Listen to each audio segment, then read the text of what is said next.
Gestured to Misha to stop her from interpreting, then had a quick meeting with her before proceeding. The fact that the two can communicate so easily yet so secretly right in front of us is slightly disconcerting. Hinako seems to share my curiosity at the proceedings, looking on with thinly masked interest. As they finish their opaque conversation, Misha looks slightly deflated. I guess her opinion on the matter wasn't followed. She chances you should ask Gully about it, as she doesn't want to be the one that gets you involved. Ah, well, I'll just have to ask her after she gets back. At least I got some information on Shizune. The two having been on close terms means that they weren't always at each other's throat, or at least not quite to this extent. I understand. Thanks anyways. With a nod and a farewell, the two break away and walk out the door, no doubt heading straight for the student council room. Could have gone worse, I suppose. Hanako lets out a long breath, relieved at the confrontation's resolution. I can't say I blame her. I'll see you later then. Yeah, I'll meet you in the tea room. See ya. With that, she waves and joins the trickle of students leaving the classroom. Nakai, could I speak with you for a moment? Delivered in his typical monotone manner. He apparently decided that I need a reminder to see him already. Eventually, I finish packing up my things. By the time I reach his desk, the classroom is close to empty. Yes, sir? He looks up, taking measure of my face before giving an awkward, rather obviously acted chuckle. No need to feel guilty, you're not in any trouble. I just want to ask you something. I've asked a few of the other students so far. Well, yeah, there's something at least. For a moment, I'd thought my maxim of keeping my head down and pen up had failed me. So what did you want to talk about? To start with, what do you think of your progress in this class so far? Good? Bad? I detest that kind of question. For a fair amount of time, I try to think of a response that is neither pathetically humble nor cocky. I'd say I'm doing okay. The work doesn't seem too hard, and I'm doing better on the test than I thought I would. And that's a good answer. A correct one, too. I give a mental sigh of relief at his satisfaction. To say that I don't gain a little pride from his comment would be a blatant lie. In the maelstrom of thoughts clouding my mind after learning that I'd be transferring to Yamaku, my school grades seemed utterly unimportant. Being entirely clueless as to what skill level would be assumed of me. Once I actually got here, I was hugely relieved when I found out that I understood well enough the schoolwork we'd be doing. I know your circumstances might have thrown a wrench in your works, but have you given any thoughts to your future? My future? What you'd like to do as a profession? Do you have any thoughts of where you'd like to be in 10 or 20 years' time? I would be surprised if you covered this ground in your previous school, but I don't have any record of it if you have. I suppose the last year of high school is the time when students would need to be thinking about such things. To be honest, I really haven't lent it much thought compared to my immediate situation. Catching on to my thinking, Matao speaks up. It's okay if you haven't decided on anything specific yet. I wouldn't be surprised if a lot of your classmates were still undecided after all. Maybe pursue one of your talents? He's rather obviously trying to squeeze an answer out of me, and something about his previous wording makes me suspicious. He didn't seem to be intent on asking everybody like this, so he must have some kind of selection criteria. My guess are marks in his class. Well, something in science might be the path of least resistance. Yeah. I like that. That's good quote. His face brightens, no doubt pleased at the thought of a prize student following his subject as a career path. Good. Having a general idea is the first step. I would advise you to think on it, though. I will. Things are kind of settling down, which will help. Good to hear. Oh, and I've noticed that Aikazawa's attendance and marks have improved since you came to be friends. I'd like to thank you for that. I'm surprised you noticed we knew each other. He gives a chuckle and awkward as his smile. This guy really has no idea how to properly act around others. Every facial movement seems like an act of careful but misdirected choreography. Fuck you, he looks good. He looks fine. You could say that having a general idea of who knows whom is part of a teacher's job. Catching himself before he goes off on a tangent, he loudly coughs into his hand. And that wasn't intentional. I just kind of had to clear my throat. I'm sure that you have things to do, though, so I'll stop there. Please do think about where you're headed from here, as you don't have long before you finish high school. I will, thanks. I still don't know what I want to do with my life. Besides YouTube, but I mean, that doesn't pay money. I need, you need a big-time career. The brief talk ended, I take my leave. He goes back to fussing with the teaching materials on his desk. This is one of the times I'm envious of Lily. Almost maddeningly so. To have one's future so clear and so assured, yet I thought he meant blindness, so he didn't have to look at Matao. I was like, wow, dick. Yet working towards it from such a young age.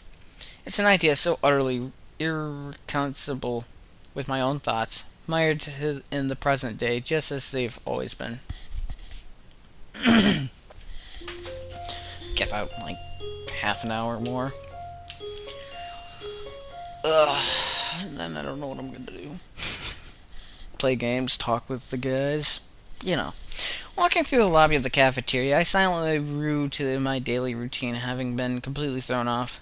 It has seemed like a normal day. I arrived in class before most, due to waking early and having become quite adept at chucking down my pills without choking as I get ready for the day. But as the students trickled in, one never materialized. Hanako. I step inside, my eyes scanning the expanse of the cafeteria in search of a suitable place to have a seat. It's a task made more difficult by the groups of students moving about and busily talking. Gah! A hand pounds on my back hard a couple times, severely winding me. I don't care less about the culprit as I focus my thoughts on my chest in a near automatic reaction. My hand instinctively tightens on my breast, and I start going through the steps I rehearse in my mind every other day. Breathe steadily in and out. With a measure of relief, I can slowly feel my chest becoming less tense. By the time I look back up, my face is covered in sweat from the experience. Oh, fuck you, Kenji. Hey, man, are you okay? No, I'm not. And I need to go get more lemonade, so you can go fuck yourself, because you're gonna make these people wait, because you're a dick. Welcome back. Before I went to get more lemonade, Kenji almost killed me again. Well, he succeeded the first time, but hey, man, are you okay? God damn it, don't do that, you idiot! Oh, he retreats back, an expression of unease written on his face. In hindsight, I probably shouldn't have barked at him, considering he has no way to know. You tell him. I give a sigh, right myself with some difficulty. Sorry, I just have some chest problems. Sharp knocks aren't good. It seems strange to see him so upset. The fact that I can't do anything about it irritates me. Let's get lunch. Okay, it's good to have some company for once. We start off to the serving lane. One good thing is that Kenji and I can make small talk nowadays, as opposed to my only interaction with him being anti-feminist lectures. Seems like it'd be hard to find an empty table. There's a few people I wouldn't mind sitting with. Nobody's like you, though. Oh, goddamn, no. This reminds me of the extra playthrough. I feel a shiver run through my spine. Clarify that now. They don't listen. Their minds are closed. It's the media, man. The goddamn brainwashing mainstream feminist fascist media. He takes a breath, and I savor the second of silence. Damn, they control everything. Everything but you and me. I relax a little when we grab our food and drink. So, what have you got for me? Huh? Come on, you've been hanging around Satao and that other chick for ages now. Rumors are all over my class, and probably some of the others, too. Eavesdropping isn't a good habit. Let me guess, you never do it. Not even when you're really bored. When you're bored. Really? Well, fine, point taken. I thought he was talking about food. I'm like, get your own food. Both of us stopped to have soup ladled into a couple of small bowls and placed onto our trays. The concoction that lands into the bowl looks pretty questionable, but at least it smells reasonably good. Hey man, soup's good. As we take our seats at a miraculously free table, I try to think of something that would actually interest him at all. I hope I can come up with an acceptable topic. Found an answer to that question you asked a couple weeks back, where Lily's non-Japanese half comes from, that is. Good man, it's Russia, right? Totally Russia. Scotland. He's visibly stopped in his tracks. Scotland? Yeah, that was my reaction too. She can speak English fluently and everything. Damn it! Do you realize what this means? How terrifying this news is to me? I think he's hyperventilating. I think I'm supposed to humor. Yeah, I'm supposed to humor him. Passing out for a little, hyperventilating. Passing out for a little would would probably make him more relaxed than he normally is. Humor him. I have no idea what it means. Enlighten me. I just lost 1,000 yen, man. 1,000 yen. Damn, this is the worst day ever. You're kidding me. You made a bet about her nationality? One of the dudes in my class was bugging me about it. I gave him some of my wisdom, and had the audacity to say my logic was wrong. So what did he think? Germany or something. It doesn't matter. What matters is my 1,000 yen. Damn, this day is ruined thanks to her. What a bitch. Wow. He looks utterly devastated as he wolfs down several clumps of his soggy, soy-soaked rice. It only takes a few mouthfuls before he pokes his chopsticks at me, stabbing the air repeatedly in revelation. Wow. Would. Oh, why? Not wow. Didn't your mother ever tell you not to speak with your mouth full? He gives me a dirty look before choking down the rest of the food left in his mouth and taking a gulp of juice. It's rather unsightly. Remembering my own food sitting in front of me, I decided to get the task of eating the cafeteria food over and done with as fast as possible. The sooner I do so, the sooner the experience will be over. So, as I was saying, why would anyone want to live in that place anyways? I mean, what is there to see? Grassy plains? That's it. Lots and lots of grassy plains. And men in kilts. Not sure which is worse, this food or his worldview. I can feel my face being dragged down by their combined weight. Not that he'd notice or care. It's not that bad. Why do you care about her so much anyways? She's just your class representative after all. He gives a malevolent chuckle. Were this anyone but Kenji, I'd feel uneasy at how he sounds. I finally found the chink in the Feminist Legion's armor. It took a while, but I'm confident that this is going to be how we can bring down the whole system. I'm about to blow your mind. Are you ready? I tune out his ramblings for a moment as I finish my rice and start an unappetizing soup. One taste is enough to confirm that it's cold. Really, as I'll ever be. I confirm that Lily is in the Mafia. The Scottish Mafia. What? Alright, stay with me a second here and I'll describe the scene. I wish I could do otherwise. Lily's there, walking down the street after school. You're not stalking her, are you? No, damn man, I do have some sense of self-preservation. But not dignities or morals or social standards. Anyway, as I was saying, this car pulls up next to her and guess who steps out? A man in a pinstripe suit. Waves her in. When the two leave, just like that, I tell you man, she's under protection. Under protection. A man in a... Oh, I see where this is going now. It takes effort not to sigh in exasperation. Yeah. Let me guess. This man was about average height, had slightly slender build, had blonde hair, looked foreign, and smiled a lot. He looks positively stunned. Oh, he's thinking of Akira. I take advantage of the moment of quiet to quickly gulp a mouthful of cold soup. It seems you're more observant than I thought. Yes, I have chosen well. He giggles a little and nods to himself so dramatically that it looks comical. I can't tell whether that's intentional or not. That fact makes me frown. This has some important ramifications, you know.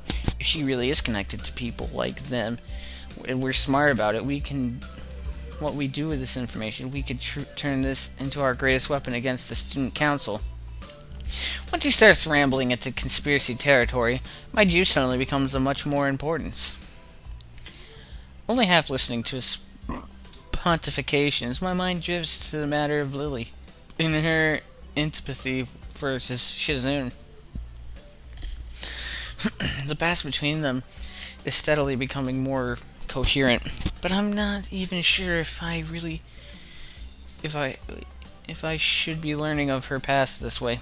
Indeed, even if I do work out what went on, it really doesn't seem like my business to go and interfere. Damn, not having Lily around is making my thoughts wander. I'm noticeably more bored and sullen without her company. The same goes for Hanako. All we do during lunch anymore is eat and play chess. Come to think of it, I need to go check on Hanako after school too, considering her much improved attendance.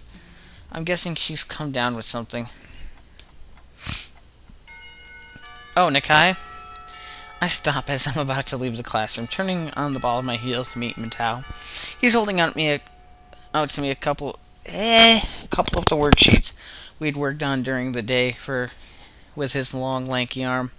Would you mind giving these to Aikizawa? I'd normally ask one of the girls to do it, but I assume you'll be checking in on her. For a moment, I briefly considered the possibility of that being more than an innocent prediction. I quickly discarded the idea, though, as it's hard to think of him acting in such a Machiavellian way. It's not in his nature. Sure, no problem. Walking up the hallway of the girls' dormitory, several ideas of why Hanako's been absent float around my head. The most obvious of them is just a simple cold. That shed, she may not. That shed? Jesus Christ, I'm not even drunk. That said, she may not even be sick at all. It's been almost a week since Lily left, and despite her at least appearing to be normal, I've suspected she's somewhat more insecure about it than she's letting on. Eventually, I come to Hanako's dormitory room. Its simple brown doors separating us. Her room's position next to Lily's is extremely convenient and probably a large contribution to their meeting in the first place. Grimacing slightly at the prospect of her being sick, I rap my knuckles on the door. Silence. I listen intently for any sound of shuffling coming from inside, but I can't hear a thing. Knock on the door again, slightly harder. Still no answer. How strange. The door opens behind me. A freckled and somewhat scrawny underclassman I don't recognize comes out and is briefly taken off guard by my presence. Hi.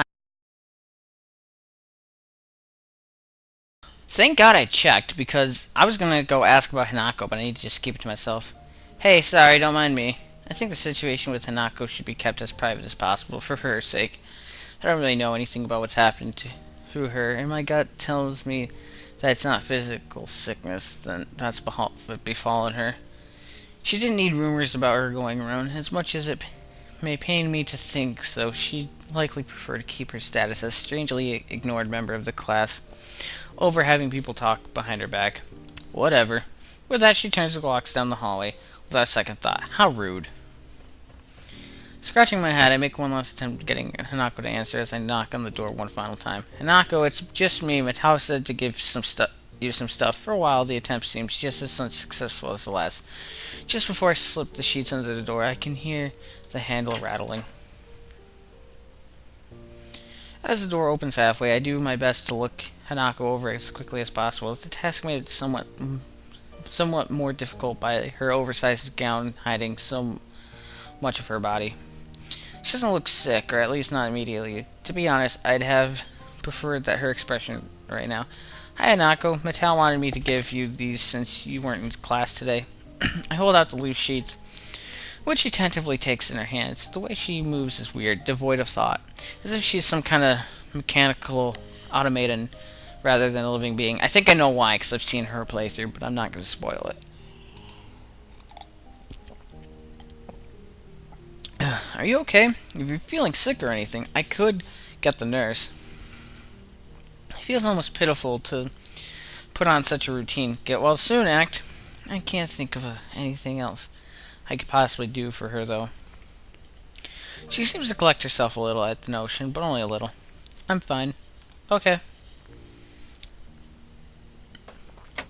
An awkward silence follows, eventually ended by her nodding solemnly in farewell and closing the door. The entire experience feels surreal. More than a little put off, I wander back to my room. Hope that she'll be better by tomorrow, despite not knowing exactly what's wrong with her. Oh no, I only got like 10-20 minutes left. No. I get such little record time. Once again, I find myself in front of Hanako's door after another of her unexplained absences from class. Nothing. Considering this is the second day in a row she's been like this, I'm starting to worry about her.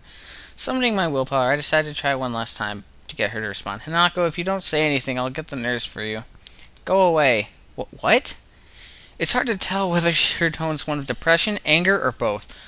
What in the world can I actually do to help her if she doesn't even want help? The message is clear enough. I can't just leave her like this, though. Just sitting in her room for days on end.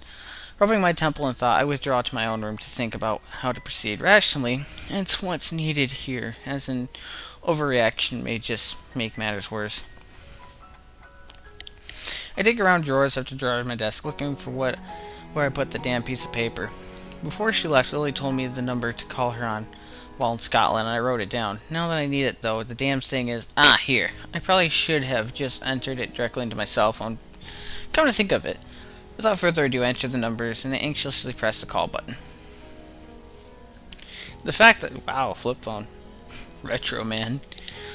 The fact the phone rings at all shows that I got the prefix for the call for called Scotland right, at least. I've never made an international call before. So that's some comfort. Eventually the phone picks up a feminine voice I don't recognize on the other end. It's probably Lily's mother. Oh, yeah. Satao. English? Suddenly finding myself unprepared. I realize I can't understand words she says, either due to my limited vocabulary or her heavy accent. I should have anticipated this, since according to Lily, her mother is a native Scot. I soldier on it and hope that she must know some Japanese, considering it's her daughter's native language. It's Hisao Nakai speaking. Whose enthusiastic sound of realization can be heard as she recognizes the language. My feeling of release is immense. You must be one of Lily's friends from school, correct? Even so, her accent means I have to concentrate to work out what she's saying. Yes, that's right. Pleased to speak to you, Mrs. Satao. It's nice of her to find someone so polite. Lily, dear, it's for you. Her mother seems nice, if a little over-enthusiastic given the mundane situation. There's a small silence as Lily takes her time getting to the phone. In the distance, I can just make out her mother scolding her playfully for just getting up. Hello, Lily speaking. You sound awful. She makes it sound somewhat between dying animal and a yawn. One thing I did remember to check before calling was the time zone. It'd be pretty late in the morning over there, so she really has no excuse. Not feeling well? Just tired. What time is it there? Late afternoon. School finished for the day not long ago. You're really not a morning person, are you? I don't need you making fun of it as well. It takes me a measure of restraint not to laugh at her pain groan. Poor girl. How are you doing over there, then, bar the mornings? It's been enjoyable, after not meeting them for so long. Just having a meal together with my parents is nice. Though the pool and the sheer size of the house might have something to do with that as well. Even if they're not in Japan, from the way it sounds, her family must be pretty wealthy to live so luxuriously. And I'll be back later.